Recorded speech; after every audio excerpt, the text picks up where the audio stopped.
Hi, and welcome to the Red Tunic Podcast, a podcast where I look to rediscover what makes gaming fun and enjoyable by having positive conversations with those related to the industry. My name is Link, and today I'm joined by Philip Tibitoski, co-founder and president of Young Horses, creators of Bugsnax and Octodad. Hi, Philip. How are you doing today? I'm doing good, Link. How are you? I'm doing all right. Thanks for asking. And Philip, I just want to say thank you so much for agreeing to come and talk with me. I really appreciate it, especially with, you getting geared up and ramping up to come back to work and all of that fun stuff. Yeah, you're welcome. Thanks for having me. I appreciate it. So, Philip, before we get started or before we get into it, if you don't mind, could you maybe tell me and my listeners a little bit about yourself? Who you are, what you do, all that fun stuff. Yeah, sure. I'm Philip Tibitoski. I work at Young Horses Games. I'm CEO and president there. But what that actually means day to day is that I handle a lot of the business development and like communication with external companies and entities and YouTubers and Twitch streamers, etc. And I have like a background in programming. My degree from DePaul University is in computer science. And I started out that way on the very first Octodad game we did, the student one. And then from there, I just kind of transitioned into all of this business stuff because someone needed to do it. And I just found it interesting, or the most interesting of the people that are on the team. I don't know. I've always wanted to make video games. It's been like the job that I've always wanted. And so I feel really lucky and kind of privileged to be able to be doing it and to continue doing it. Yeah, it's kind of like a little bit about me, I suppose. Awesome. Well, thank you for sharing that. And there's a few things that I found interesting there. I'm trying to think of the best way to phrase it, but taking on the role that you took, kind of because and I don't know if I'm misunderstanding it, but I have a similar attitude for certain things where it's like, well, someone's got to do it, and and then ending up enjoying it and finding it interesting. I think it's just really neat. But yeah, it's was when you went through for computer science, was that with the intention to be to make games, or did you guys kind of just make the student version, I guess you would call it, of Octodad and go, oh wow, this is a good use of our degree or what have you? Yeah, it was always the intent to go into making games. I wasn't sure if it would be at a bigger studio or how that would work out over time. Initially, like before I even went to college, to university, my goal was to work at a place like Bungie or like a bigger studio like that, working on some, huge game.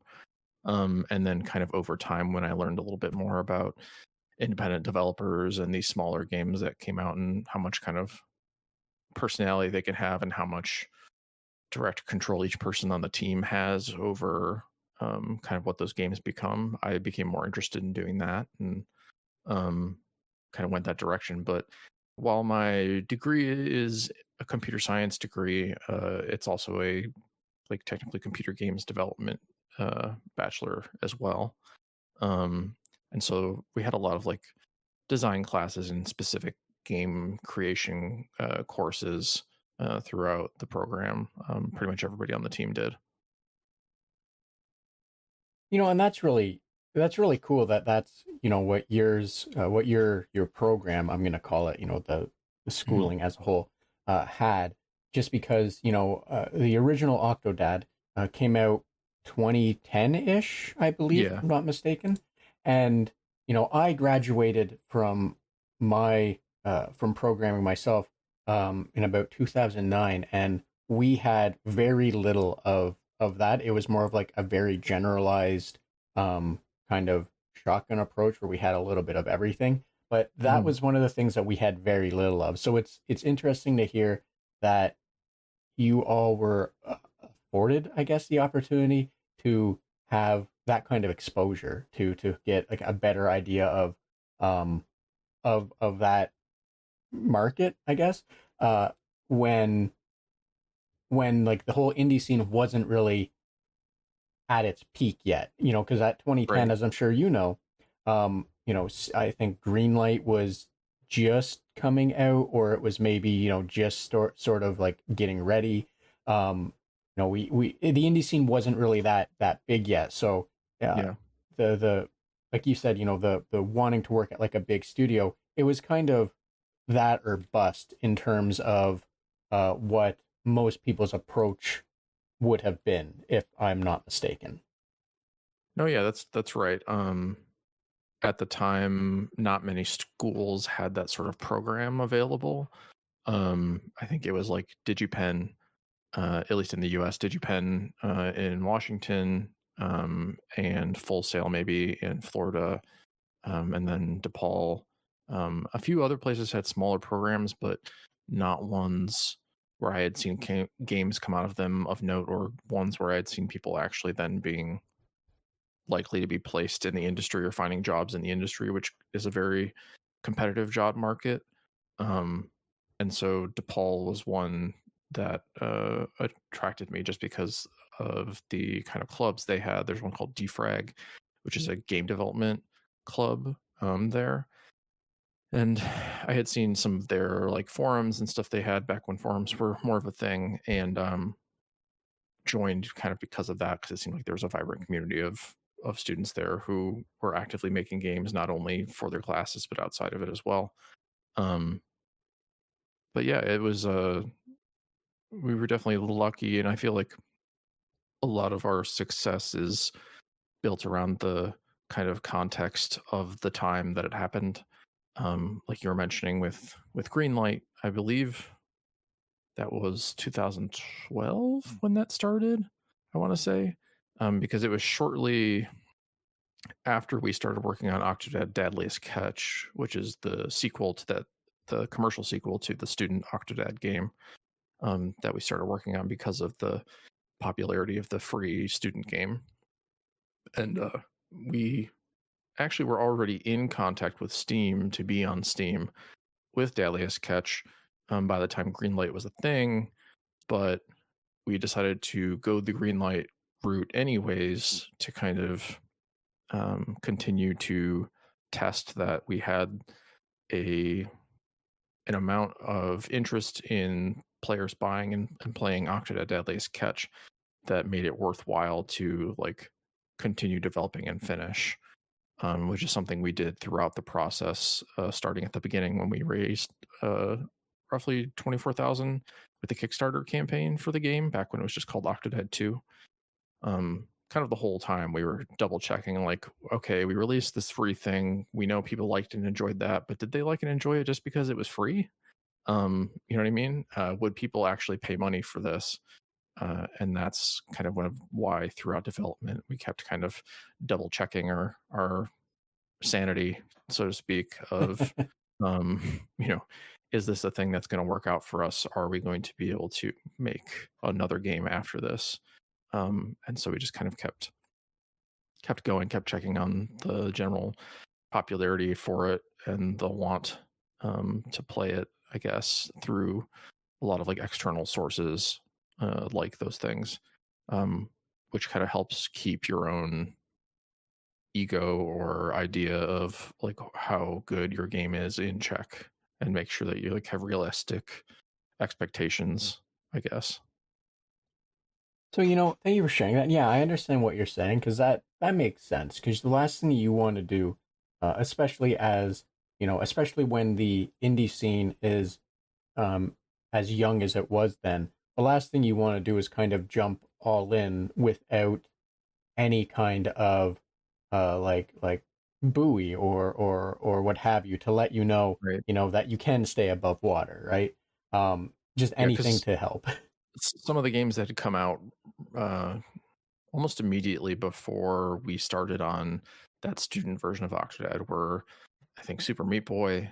Um, I don't remember if Monaco was out by then or not. I know Braid was. Some of those first Xbox Live Arcade games, which were some of the first self-published indie games to ever come out on consoles, just because Xbox Live Arcade became a thing. And up until that point, you were making a boxed version of the game. Um, and then some of the games that kind of led me into deciding to pursue independent development were like Bit Trip Runner, Bit Trip Beat, that kind of series of games. I really enjoyed a lot because they're all like rhythm based, chiptune soundtracks, and stuff like that. And yeah, and some of those other games I mentioned before, like Super Meat Boy and stuff like that. But those had all kind of just come out by the time we had released um, that first student Octodad game, and those are some of the ones that made it like evident that this is maybe something we could do for real and form a company um, with. Because up until that point, there weren't many, at least not since like the early '90s, with a lot of like shareware, freeware games. That was like the last time I feel like this sort of thing felt possible by example. Um, and so yeah, that's just kind of what led us down that path, or me personally at least. And thanks for sharing that. That's really, that's really good that it did work out. And because I don't want to try and gloss over it too much and leading to the next question, but it is really good that it worked out because I remember when Octodad did first come out, the student version, or the first one. I'll just say the first one. I had a blast getting to play around with it, and I also had a blast getting to play around with the second one. Um, so I'm happy that it worked out for you guys because I think, or I thought at the time, that Octodad was just like, it was such a weird game.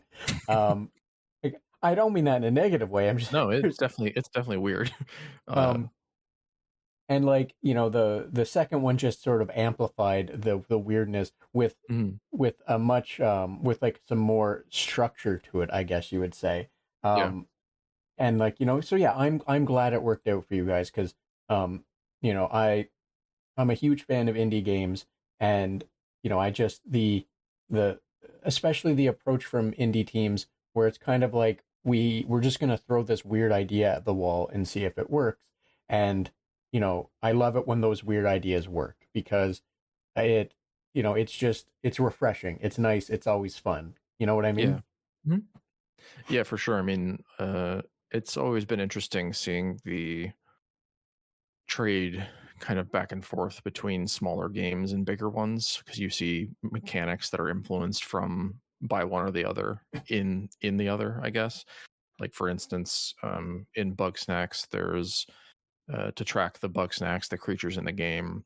Our system for like seeing their pathing in the 3D environment is kind of ripped directly from Horizon Forbidden, or well, Horizon, the first one, um, and things like that. And then sometimes it goes the other way, where someone sees something in an indie game or a small game, and it makes its way into like being part of a larger system in like a AAA thing. And I enjoy that back and forth, kind of feeding creatively off of one another's ideas.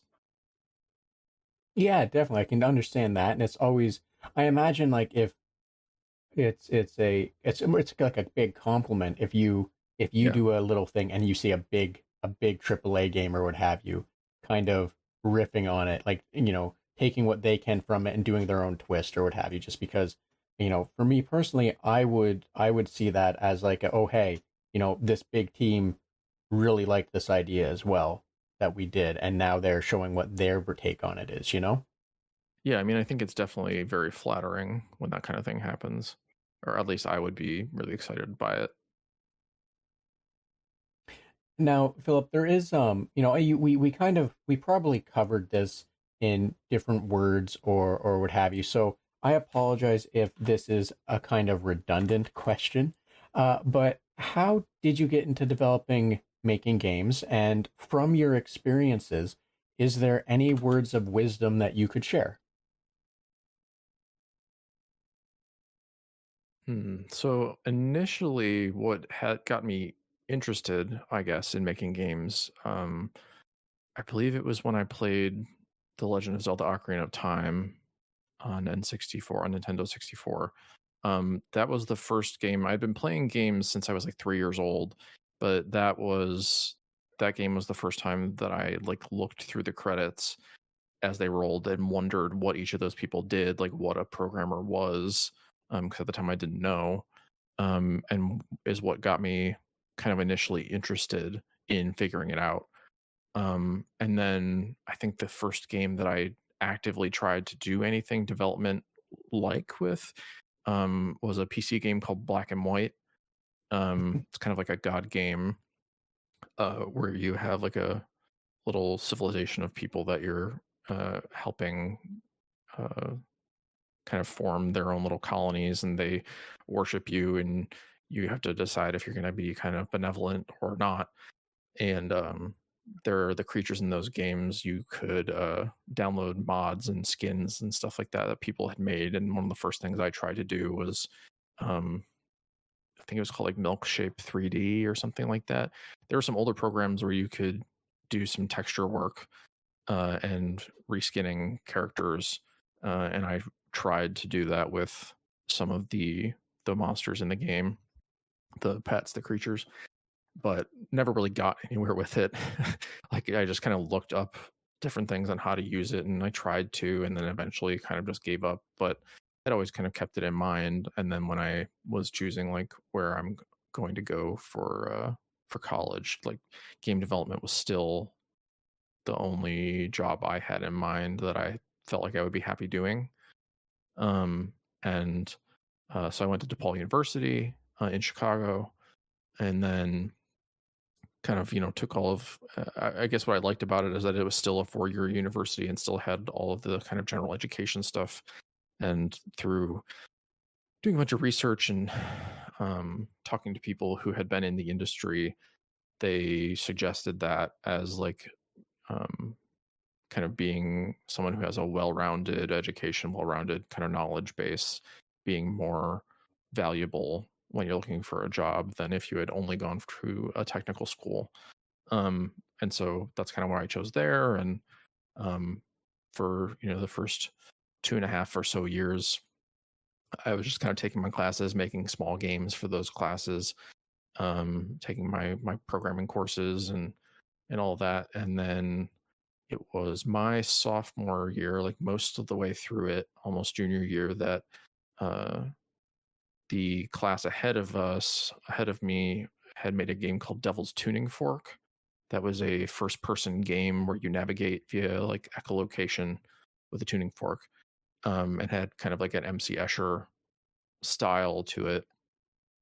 And that game, they entered it into the Independent Games Festival at the Game Developers Conference. I think this was 2009, and they were nominated. So they were one of 8 games that were nominated, and they got to go to the award ceremony, and it seemed really cool. And they got some attention from publishers and things like that. And that didn't really pan out for that team. But the next year, they were doing the same kind of program at DePaul, which was called the DePaul Game Experience, which is I don't know if you call it an incubator, but it was meant to simulate what it was like to work at a game development studio. And professors there who were the kind of mentors for the project interviewed a bunch of students who applied. You had to apply with your resume like you would for a job, and then they chose a team based on who they thought would work well with one another. And the whole goal was to create a small game and enter it into the student category of the IGF. And so that's kind of where Octodad was born out of. And that's a whole conversation in and of itself. I'm trying to decide where to kind of truncate and be concise. But yeah, after making Octodad, it became very popular and was played a lot. And that initial team was about 18 people, and 8 of us decided to move forward and try and make it like our full real jobs. Of course, that whole time during that making of that second Octodad, each of us all still had our normal kind of day job, full-time jobs, and we were just working on it nights and weekends until it eventually came out and did well enough that we were able to leave those and do this full-time. But yeah, I don't know. That's kind of how I got into it, at least the short version, even though it was a little bit long-winded. So Well, I don't think it was that long-winded, so I wouldn't worry too much about that. Um, but that's that's really great to hear because again, like the whole process that you went through is very interesting because like you said, the kind of the incubator. I don't know if there's a more proper term or what have you. Incubator I think works just as well as it worked for you. Um, but like that's really interesting that it was a whole process set up to stimulate the real worldness of it. And then, I'm happy to hear that you guys found success with Octodad 2, that you were able to, devote yourselves full time just because um, I think everyone can easily and empathetically relate to wanting to do a thing that you are happy with in life, something that you enjoy. So, I'm happy to hear that you guys were as a team were able to do that. Now, from those experiences, is there like words of wisdoms or some do's or don'ts or what have you, or in hindsight, things you would have maybe tried to do different that you could that you'd be okay with sharing? Sure.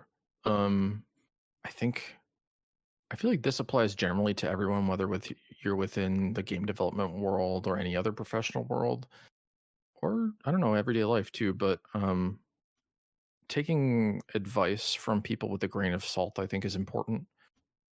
Just because no one person's experience and advice is applicable to all other people. There's a lot of situations in game development where a piece of advice may work well for one game and one team within one specific context and kind of time period, but it would not work at all for that same team's next game 2 years later, or another team's game. Um, for instance, just like with green light, us taking advantage of that only worked because we did it. Um, we were part of Greenlight very close to when it first started. Um, and as it went on over time, interest in it kind of waned. And like, I don't know, there was initially a marketing angle for it in that, excuse me, the press were writing about like most of the new Greenlight games that were being put on there to be voted on. And so you could get kind of coverage that way and attract people in to come and vote for your game, and then also just to know about your game at all. And over time that wanes and it becomes less interesting and less people write articles about it. And so like obviously now that doesn't even exist anymore. So it definitely wouldn't be good advice. But uh, as time goes on, some things become less relevant and they are less helpful, depending on like what you're making and what team you're on and when it's happening. And I've seen times where a younger group of developers take advice from more seasoned developers, and it just doesn't work out for them because it doesn't make sense for kind of what they're doing and when they're doing it. And and so I usually try to kind of give the advice um, of trying to get advice from multiple outside sources, vetting them against one another, and then coming to your own kind of educated decision, which sounds very reasonable and maybe obvious, but I feel like when you're younger and you get advice from someone who is experienced, it's easy to think that, like, well, they must have the right answer and it must definitively be the right answer for me. And that's not always the case. And it's often not the case in my experience. And you need a certain amount of practiced kind of self-awareness to know that, and to only act on things that actually make sense for you and your game and your team. And I think that's probably true for other professions as well, where you may get advice from a professor or something who did work in the industry you're trying to go into, but it was 10 years ago, and those are no longer like the standards that you need to meet or the technology that anyone's using or whatever. Things change, and so you kind of always have to be up on those changes and aware of what makes sense for you. um, So I guess, yeah, my advice would be to be wary of advice, um, and to kind of critically think about it when someone gives it to you, and consider what their context was for giving it to you, and when they may have kind of used that same information to their benefit. Um, because I don't know, different people have different motives, I guess, not to be sinister or anything, but um, people's experiences color the kind of advice they give. So, So, so yeah, I understand what you're saying completely, and I agree completely. And it's weird because, you know, that's not something that I would ever think to advise on, like to point someone in that direction. However, it makes perfect sense. And I've been programming, in my current role for like 6 years now. mm, I graduated in like 2009. What I'm getting at is I have, I don't want to say a great library of experience, but I have some experience. And just to go to comment kind of directly or more at the statement of, younger people when they're starting out might not know to think like that. mhm.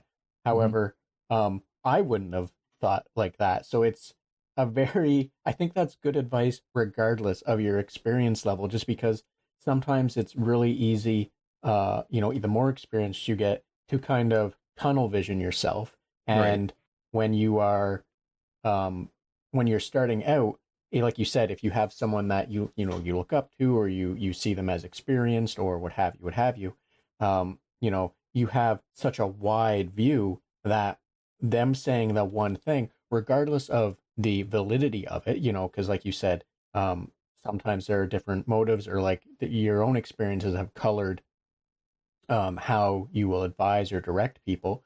Not to say like it's sinister in nature, Right. but the when you have such a wide view, it's going to get very very thin the moment you have someone trusted telling you something. Whereas as you get more experience, that view will grow a little, but that's just good advice all around. I think. Sorry for to ramble on that one, but I think that's just good advice all around. So thank you for that. For the people that are new and old. Yeah, that's sounds like very solid advice. Yeah, I think it's easy to give bad advice and difficult to give good advice, basically. Yes, I understand. I understand that as well completely. It's always one of those things where um, you kind of have to try and temper it. And in my case, whenever I give direction or advice, always just say, if my fingers crossed, going, please don't come back and bite me. Please don't come back and bite me. Yeah, yeah, pretty much the same here. So, Philip, you mentioned that Ocarina of Time was kind of the game that started your interest in getting into the industry or making games. Was there something specific about it that made you play this game and go, "Oh, this is what I want to do," or was it like the goal game as a whole that made you just go, "This is a thing that I can do"? I think it was the game as a whole, although I guess maybe at the time what you would call open world nature of it was like especially impressive to me. It was something I feel like I had never played or experienced before.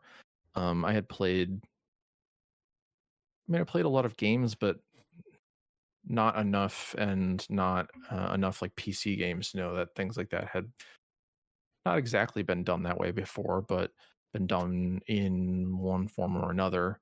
And so that was just the first one that I experienced that I was kind of amazed by how fleshed out the world was, and how things felt, at least at the time, they felt pretty alive and connected. There were a lot of things in that world where you would go to one area and they knew about a character far away in another, and maybe they mentioned them initially, and then later on you find out there's some side quest or something like that that leads you from one side of the map to a completely different side. um I don't know, it was just very interesting to me at the time. What was that, like 96 or 7, I think? um which means I would have been 9 or 10, I want to say. um And so I think it just hit at exactly the right time in my life when I had enough free time to just sit with it. Um, and yeah, I had been, reading Nintendo Power and EGM and magazines like that my whole life basically. And they often had, interviews and stuff alongside reviews and previews. And I just think I found what developers had to say always really interesting. Um, and it sounded like something I'd want to do. And then a younger version of me also was like, I don't want to go to an office and wear a suit and like, you know, that sort of be like a business person, even though I technically am now a business person. But um, and so video games sounded nice because I also knew like, oh, a lot of game developers seem to just like wear jeans and t-shirts uh to the office, and that's what I always saw in pictures or in like I remember the Halo 2 like bonus DVD that had like a making of documentary on it and showed their office. And I was like, these guys, these people, these developers, they just look like some of my friends or something. That looks nice. Um, as opposed to like, I don't know, working for some boss doing TPS reports or whatever. Um, uh, so yeah, I think that's kind of what drew me to it initially, from starting with Ocarina of Time and then kind of becoming even more interested with things like Halo, and those kinds of like documentaries and press coverage where they talked more about the making of things. And I have always had like a pretty big interest in the making of anything creative. Like I always used to watch those like behind the music things on VH1, and I don't know why. I just like enjoy hearing about creative people talk about their work and their processes. Um, and I think that kind of led me to being one. So thank you for sharing that. And that's I can definitely relate to a lot of what you just said. Especially the whole not wanting to be that person wearing like a suit and tie, having to go in and do like TPS reports and have to sit with like the coworker that just says nonsense like somebody has a case of the Mondays or what have you, right? Yeah. Um so yeah, I can definitely understand the appeal on that side of things. Um Also, I just want to know because I looked quick because I didn't remember how old Ocarina of Time was, and that came out in '98, and I feel much 98. older than I did beforehand. Um, I thought that was a little. I thought that was like closer to the 2000, or maybe just after. But yeah, so thank you. I now feel a little bit older than I already did. You're very Um, welcome. um, but no, thank you for sharing that because that's it's interesting hearing the motivation and hearing like the the hearing other people's creative process inspiring you to also want to kind of follow in that direction. Um, and like I think that's also kind of an important thing to keep in mind that when you're searching for like what you want to do or who you want to be or what have you, um, the the the idea of getting as much exposure to a lot of different things, regardless of how weird some of it can be, and I weird's a very the wrong word to use here, but like how unorthodox it might be, so Mm. to say. Because the VH1 behind the music, I believe that was typically about like the downfall of bands. Yes, Um, usually. so that would be the unorthodox in watching someone's demise, as a group's demise, and going, "This is what I want to do." Yeah. I think it's more just finding it fascinating and wanting to be in any world even adjacent to that. I don't know. It's I just like glommed onto anything where it was like this is how this was created. Yeah, and like I said, like I think I can understand that, and as I've gotten older, looking back, I realized, oh, that there were things I could have or should have done to like open myself up more, and it's I think it's just something that more people should do, just because you are ultimately like you're not really aware of it until you start getting exposed to things and go, oh wow, the like this would have like, where was this when I was like 8? Where was this when I was like 10? This would have fundamentally changed, you know? a lot about, who you are, right? So Right, right. that's interesting to hear. So because of that, you mentioned a few different games there and a few different games that led you down this path. I'm wondering, were any of those games, like, would they be your favorite games, or does your favorite game maybe come before the games that inspired you and made you look more into, how the sausage is made or what have you? Uh, Favorite game in general of all time. Yeah, I mean, it's probably like they're pretty, I don't know, basic answers, I guess, or common answers, but Ocarina of Time and Halo Combat Evolved, the first Halo, those two are probably the ones that I've spent, well, up until more recently with Destiny. Those two games were the most time I've spent playing anything overall. I've probably beat that first Halo game 26, 27 times. A lot of that time, playing co-op legendary with friends and things like that, or Ocarina of Time. I know I ran through it a ton of times. I had the Prima strategy guide. Like after banging my head against it for so long, I was like, okay, I just want to know like all the secrets about everything and run through with that, and like kind of 100% it. I played that a ton of times.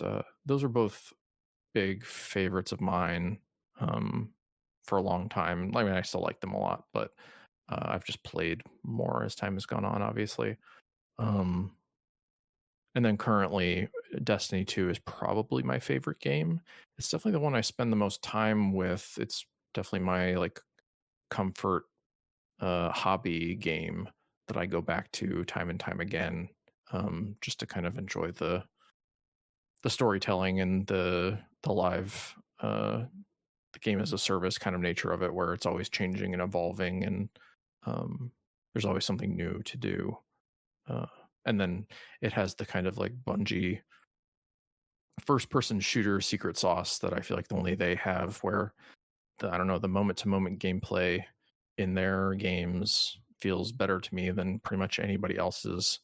At least when it comes to first person shooters, they have something special going on there that it's very kinetic and hard to describe, and uh, pretty incredible. Because I mean, different people like or don't like the the wrapping and the other systems and how complex Destiny can be.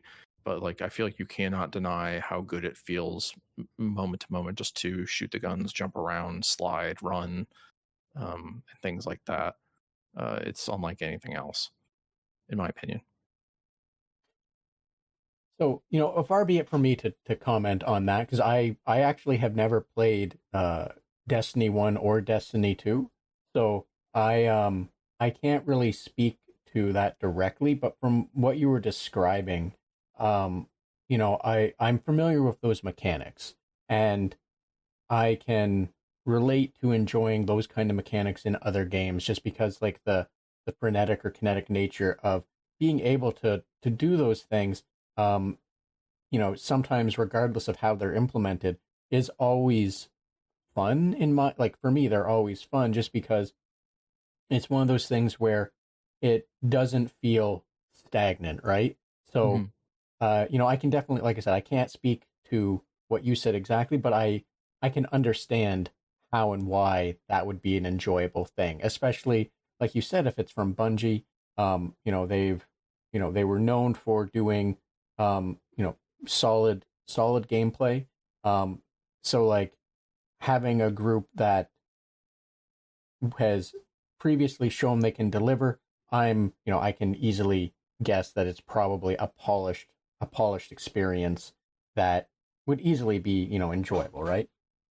Yeah, I think it's for me, like it may just be a personal preference thing, but I've attempted to go and play other first person shooter games like Overwatch or Counter Strike, and none of them ever felt right to me, I guess, compared to something like Destiny or Halo, where I was just like, this is like, ideal. Like I love how this feels to play, and so I think that just contributes a lot to it outside of even all the world building and the storytelling and all the other things. Um, yeah. And I can definitely understand that as well because uh I had like some of my older friends, they were really into like playing Destiny 1 and 2 when it came out. Mhm.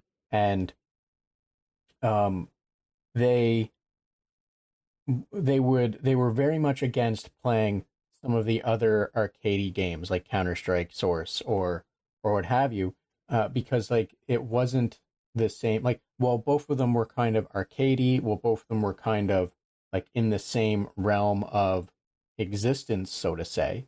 Um, they were like the minute to minute gameplay or the gunplay feel or what have you just was never up to snuff for what they were expecting. So I can definitely understand, that angle from things because I imagine that's the case for a lot of people where they expect X from their experience. They like they're used to X, Y, and Z, and then they get something and it delivers an entirely different set of core gameplay, right? Yeah, I guess I have a difficult time holding like a game. When I play a game, it has a difficult time holding my attention if it does not have that like excellent game feel to it when you're playing, no matter how good the kind of rest of it is. I feel like that's why I never got into, I don't know, like a turn-based RPG, or like a Final Fantasy, the non-action ones, because it's just moment to moment when you're just kind of choosing menu options. I'm like, this isn't grabbing me, even though I know it is good and I know, plenty of people absolutely love those games. For me, I like need something to hold my attention, I guess. And being able to like run and jump around and have that feel good is important for that for me. Otherwise I get distracted and want to do something else. So there's something you said there, and like I've never actually kind of followed up on that. And before we move on, I do want to kind of touch on it. Not really, there isn't a whole lot to explore with it, but like, as so, because you're similar age to me from what it sounds like. I'm 35. You graduated. You graduated around the same time I did, so I think Mhm. it's safe to infer we're very similar in age. Yeah, I'm 34. Um, now for me, I don't know what your take is on this, but for me, I think it's just wild that you know when I started playing games, the concept of game feel just wasn't a thing. And there's other talks. There's bigger talks have happened about this. I've just never mentioned it, or tried to like dive into it myself. But I found it weird, or not weird. I find it fascinating that like game feel is now a topic that is focused on, that is like quantifiable, Mhm. that like developers are actively chasing because like we have so many examples of good game feel. Um, but yeah, you mentioning it made me think like I think it's a great time for games now that like as we have more quantifiable things to help people determine what it is makes a game good and enjoyable to them. Not to Mhm. try and like dismiss game feel from, like you said, from an RPG versus a Destiny or what have you. But I just want to say I think it's fantastic that we are finding ways to describe and create metrics that ultimately help everyone find games that they can enjoy more. Um, does Right. that make sense what I'm trying to say, I guess? Yeah, that makes sense, and I think it's true, and it's largely because it's game development, both per game and then with development overall going, making one game and then making another, so iterative, and um, so it's just something that will continue to improve and kind of diversify over time because different game feel uh, kind of characteristics or types attract different types of players and people who enjoy different things. Like the obvious, I feel like, example is like the Demon Souls or Dark Souls games. They have a very specific, or like Bloodborne, very specific game feel to them, where it's generally pretty slow compared to other action games, but very intentional. and it's about knowing the timing of a lot of things, um, and being patient, and knowing patterns and stuff like that, which are all true for for a lot of games. But for this one, for those games, it's a very specific kind of kind of game feel. And either you enjoy that sort of thing, or you probably don't, or you have to kind of learn to enjoy it. I feel like it takes some the on ramp there is longer than it is for other games that are more uh, forgiving and um, transparent, I guess. Whereas that those games are kind of opaque in a way on purpose as part of the design, and that kind of thing and those kinds of experiments are just really interesting to me, because there's a whole kind of gamut of possibilities between something that's very accessible and easy to pick up and know what you're doing, and then something where the whole game is understanding how to play the game. Um, and it's nice that there's room for both of those things and everything in between. Exactly. I could not, I couldn't have said it better myself, and I agree completely. So, Philip, I don't want to take up too much more of your time. I want to, let you get on with your day. I want to let you, do what needs to get done. However, before I do let you go, I'm wondering if you have time to let me bother you with maybe one more question. Sure. Awesome.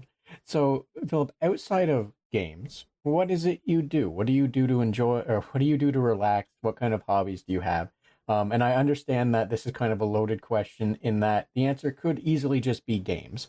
However, that is a valid answer to that question. But at the same time, I like to ask it because, I feel that we might not always have the full understanding of game developers, and that Sure. they are people that have you know uh, their own things that they enjoy, and they're not just games. Yeah, I enjoy music a lot. Uh, and before the pandemic, I used to go to concerts quite often. And I collect records. And so I have like, I don't know, 320 or so vinyls. And like a nice like listening setup, and I enjoy that. Um, I build Legos pretty often. That's a terrible expensive hobby where I have now have so many sets that even though I have a house now, I don't have places to put them all, and I've started like breaking them down and donating the pieces to charity and stuff like that, where they use them in children's hospitals and stuff, just because I don't have room for the new sets that I'm getting. um, I enjoy that. Uh, and then yeah, I mean, I became a dad back in July of last year, and so just been spending a lot of time with my son and enjoying that a lot. Feels like it's something I was like always meant to do or something like that. I don't know. I enjoy that a lot. Just hanging out with him. So first off, congratulations on becoming a father. I Thank you. don't really know the other things surrounding that usually are said. Well, being 35, I don't have kids yet myself, and I don't Yeah. really hang out with people that do. So, I apologize that there isn't more to say that on my Oh, side, that's but okay. congratulations. It's great to hear that that is fulfilling for you. Because it's good when things bring you joy, right? Yeah. I'm gonna get off that because there's probably other stupid things I can say that would just not be the right, not be down the right path accidentally. So congratulations. I'm happy for you that Thank that you. is, going so well. Um, Appreciate it. Now, it's amusing to hear about the Legos, and for two reasons. One that I think is very, is very admirable. I think that's the word. Of you to the way you're donating them when you built them, and you don't have room or what have you.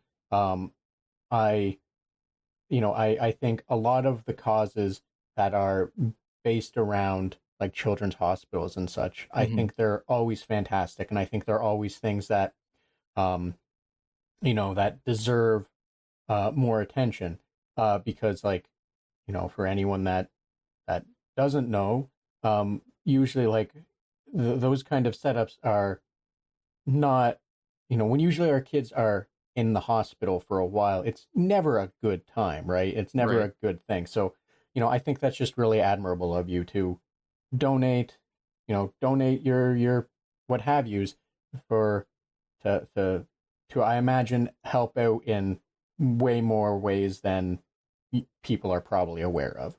Um, However, not to dismiss that, not to lean you away from it, um, but as someone um, that builds like model kits myself, Mm. um, I again, this is a weird segue, so I apologize. It's not meant to again dismiss or diminish. Oh Um, no. However, I'm kind of at that point of like I don't have any place to put them, but I live in an apartment, so I don't really have places. Right. But my main goal is when I have a place is using those book ledges effectively, Mhm. and putting them all like running around the ceiling and putting things up there. Um, I don't know how well that would work for you, but that's usually when I hear other people in the model community talking about having no room. It's like, well, use your vertical space. Like, Right. you're not using that last foot on the ceiling. Just go for it, or like to the ceiling. Just go for it, right?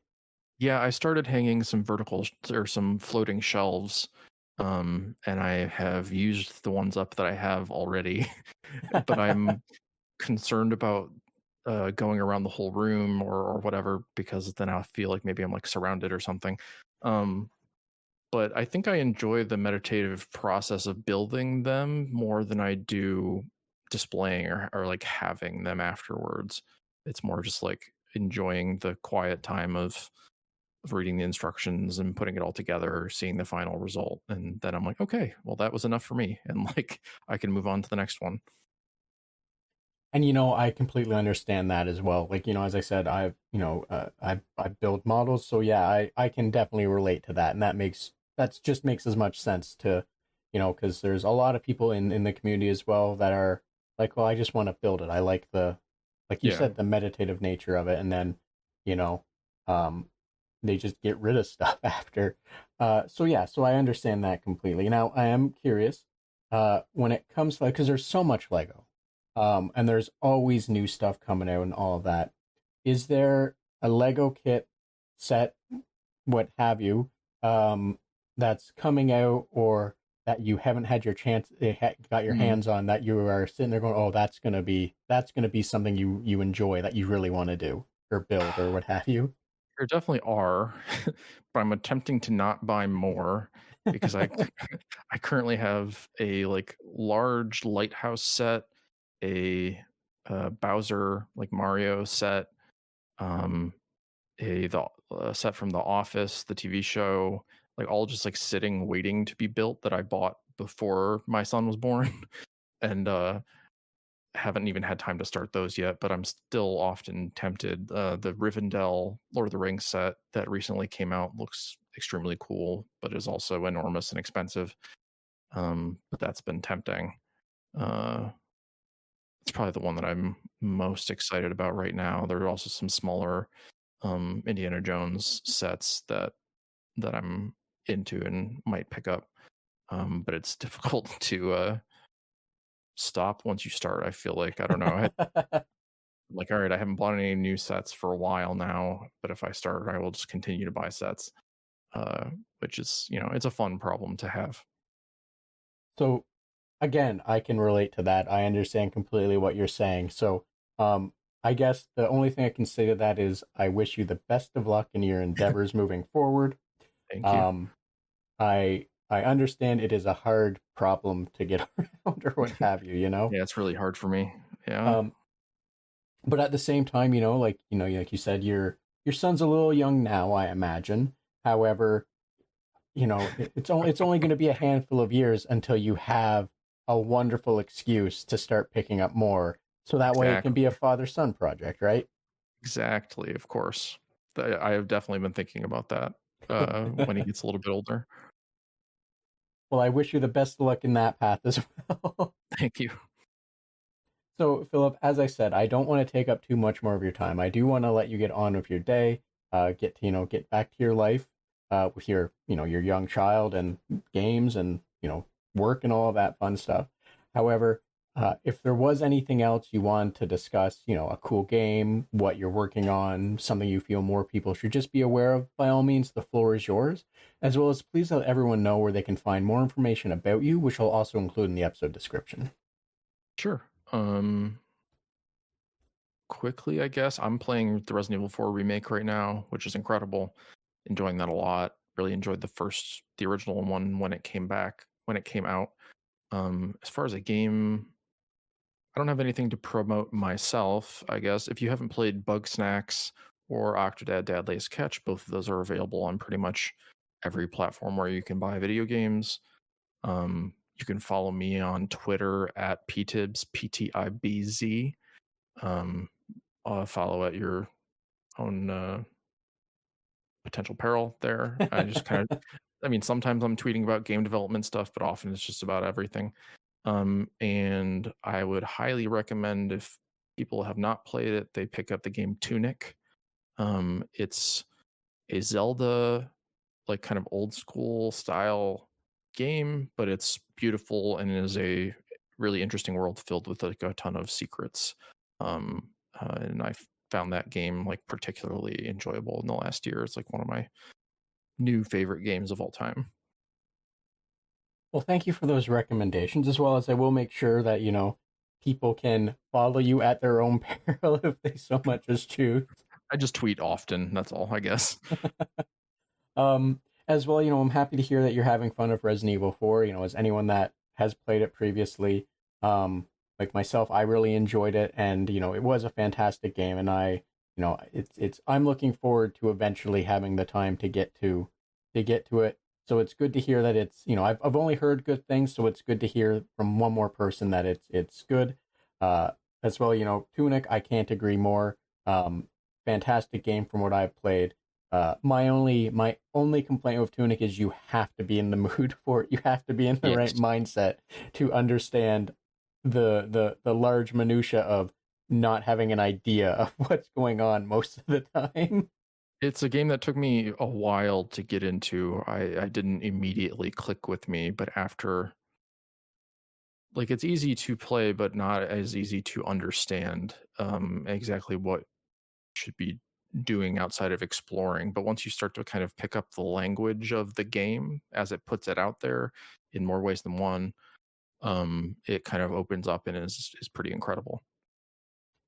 Yes, I agree completely with what you just said, is that it's a very, anyone that's enjoyed a Zelda game or has enjoyed a Zelda-like game or what have you, they're going to enjoy Tunic. Yes. But like you said, until you start to pick up what it's putting down, it is almost disorienting or fever dream-ish in the sense of not understanding what's going on. Yeah. But like I said, Philip, I don't want to keep you too much longer. So if there wasn't anything else, I will let you get back to your day. No, I think that's it. Thanks again for having me.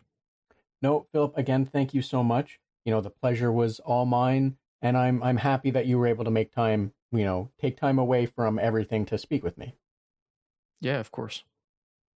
So thanks again to Philip for making time to have this conversation with me, and thank you for joining us on the Red Tunic podcast, as well as a special thanks to Ron Jenkins for the use of music from the title track from Road Steep. And if you like this podcast and want to support it and help it grow, please subscribe or follow me on Twitter at Red Tunic Podcast to receive the latest episodes and news, and be sure to share it with those you think might also enjoy it. Thanks, till next time.